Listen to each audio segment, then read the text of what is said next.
हर लड़के की चाहत होती है कि उसकी चांद सी महबूबा हो, हर लड़के की, खास करके स्कूल टाइम में। ऐसे ही एक लड़का था, रवि यादव था। क्या वो आज भी है? गौर से सुनिएगा मेरी बात को, आप लोगों को काम आने वाला है। आज भी है वो। उनकी चाहत थी कि उनकी चांद सी महबूबा हो, एकदम स्वीट हो, क्यूट हो, ऑसम हो, गोल मटोल हो, लोग देखे तो देखते रह जाए।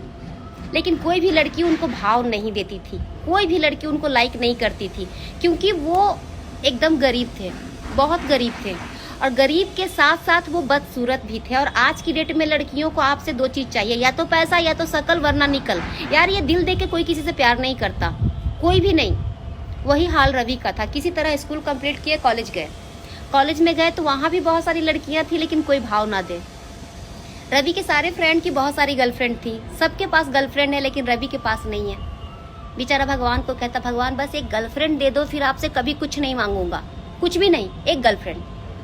तभी उसकी लाइफ में एक लड़की आई, एकदम साधारण, सिंपल, नॉर्मल लड़की। रवि सोचा कि ना मिलने से अच्छा है कि कोई मिल रही है ना। दोनों बातचीत शुरू किए, बातचीत करते करते दोनों का प्यार बढ़ता गया, आसमान छूता गया प्यार। फिर दोनों कुछ साल बाद शादी कर लिए। शादी करने के बाद, गौर से सुनिएगा, शादी करने के बाद उसके घर में एक बहुत प्यारी सी बेटी आई। रवि अपनी बेटी का नाम प्यार से कोमल रखा, कोमल यादव। कोमल बहुत ही स्वीट थी, बहुत ही क्यूट थी। रवि अपनी बेटी से बहुत प्यार करता था। इस दुनिया में उसको अपनी बेटी से ज़्यादा प्यार किसी से नहीं था। दो जिस्म एक जान थे। बेटी को इतना सा भी प्रॉब्लम आए तो रवि की जान निकलती थी। लेकिन रवि आज भी गरीब था और रवि के सपने आज भी अधूरे थे चांद सी महबूबा की। आज भी वो चाहत रखता है कि उसकी चांद सी महबूबा हो। तभी उसकी लाइफ में एक लड़की आई, एकदम चांद सी महबूबा। वो लड़की जैसे ही रवि की लाइफ में आई, रवि की लाइफ में तरक्की होना शुरू हो गया।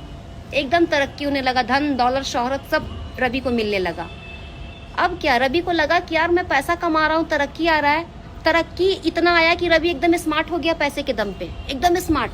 जैसे बॉलीवुड के हीरो लोग होते हैं ना, पहले कैसे दिखते थे, अब कैसे दिखते हैं, वही हाल रवि का था। रवि बहुत स्मार्ट हो गया। वो उस लड़की से भी शादी कर लिया जो उसके लिए लकी थी, चांद सी महबूबा, समाज से चोरी चुपके।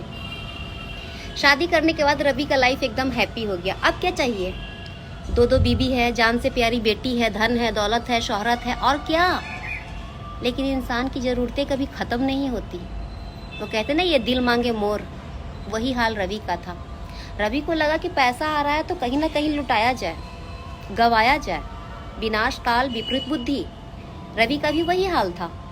अब वो सोचा अब टाइम पास करूंगा, बहुत हो गया, गर्लफ्रेंड, शादी वादी सब बहुत हो गया, अब सिर्फ टाइम पास करना है, लड़कियों के साथ खेलना है।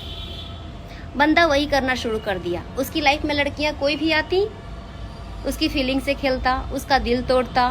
आती तो हैप्पी हैप्पी, बट जाती वो रोते रोते, क्योंकि कोई भी लड़की से वो अब शादी करना नहीं चाहता था, क्योंकि 2 शादी वो कर चुका था। अब क्या, वो ऐसे ही करता गया। उसकी बीवी दोनों रोती, बेचारी बहुत पछताती, बहुत रोती, लेकिन कुछ कर नहीं पाती। क्या करेगी वो? समय बीतता गया। रवि की बेटी बड़ी हो गई, शादी करने के लायक हो गई। रवि सोचा मैं अपनी बेटी को, कोमल को, बहुत अच्छे घर में शादी करूंगा। और वो अपनी बेटी को बहुत अच्छे लड़के से, बहुत अच्छे घर में शादी किया, एकदम धूमधाम से। अपने जिगर के टुकड़े को विदा किया। विदा करने के 6 महीने बाद रवि को कॉल आया, कोमल का, रवि की बेटी का कॉल आया तो उसकी बेटी बहुत रो रही थी। रो के कह रही थी, पापा मैं बहुत परेशान हूँ, पापा मैं बहुत दुखी हूँ, पापा मैं मर जाऊँगी, पापा मेरे पति का किसी के साथ चक्कर चल रहा है, पापा मैं जब भी कॉल करती हूँ अपने पति को तो वो बिज़ी रहते हैं, मैं कुछ बोलती हूँ तो मेरी बात सुनते नहीं, मुझे गुस्सा करते हैं, पापा कुछ करो, पापा मैं सच बता रही हूँ, मैं अपनी जान दे दूँगी पापा, अगर मेरा पति नहीं संभला, नहीं सुधरा तो मैं मर जाऊँगी पापा, मेरा दम बहुत घुट रहा है पापा मैं बहुत बेचैन हूँ पापा, मैं पागल हो जाऊँगी पापा, कुछ करो पापा। खूब गिड़गिड़ा के वो अपने बाप के सामने रोती रही, बहुत रोई वो, और बाप का कलेजा फट रहा था। जितना बेटी रो रही थी उतना बाप का तकलीफ बढ़ता जा रहा था। वो गुस्से में दामाद को फ़ोन किया, दामाद से पूछा मेरी बेटी में क्या कमी है जो तुम मेरी बेटी के साथ ऐसा कर रहे हो, क्यों मेरी बेटी को रुला रहे हो। दामाद ने कहा खाली दिमाग शैतान का होता है, बेटी को बोलो काम में ध्यान दे, मैं अपना काम कर रहा हूँ, सक्की है आपकी बेटी। कोमल यादव अपने पति को बहुत समझाने की कोशिश की, बहुत बहुत कोशिश की, लेकिन वो अपनी हरकत से बाज नहीं आया। कोमल छत से कूद के अपना जान दे दी। जान देने के बाद वो मरी नहीं, लेकिन वो जिंदा भी नहीं रही, क्योंकि उसके सर में बहुत ज़्यादा चोट लगने की वजह से वो कोमा में चली गई। ना तो वो कुछ बोल सकती थी, ना तो वो चल सकती थी, ना तो वो बैठ सकती थी, सिर्फ और सिर्फ देख सकती थी और रो सकती थी, और उसमें कुछ नहीं था। ससुराल वाले उसको छोड़ दिए। 5 साल तक रवि अपनी बेटी की सेवा किया, 5 साल तक। कोमल यादव मेरी बहुत अच्छी सहेली थी। अभी अभी कोरोना में उसकी मौत हुई है। ये कोरोना में अभी अभी की बात है, 2021 की उसकी मौत हुई। उसका बाप हर रोज यही कहता है कि मेरे कर्मों की सजा मेरी बेटी को क्यों मिली, क्यों, मुझे क्यों नहीं। दोस्तों, मैं एक सच्चाई बता रही हूँ, इस दुनिया में मौत से भी बड़ी सजा अपने बच्चे को अपने आँख के सामने तड़पते देखना है, तड़प तड़प के मरते देखना है।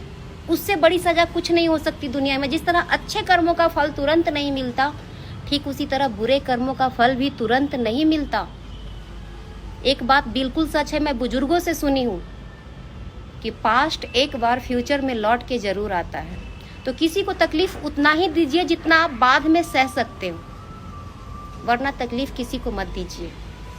किसी की भी बेटी हो, किसी की भी बहन हो, चाहे वो कोई भी हो।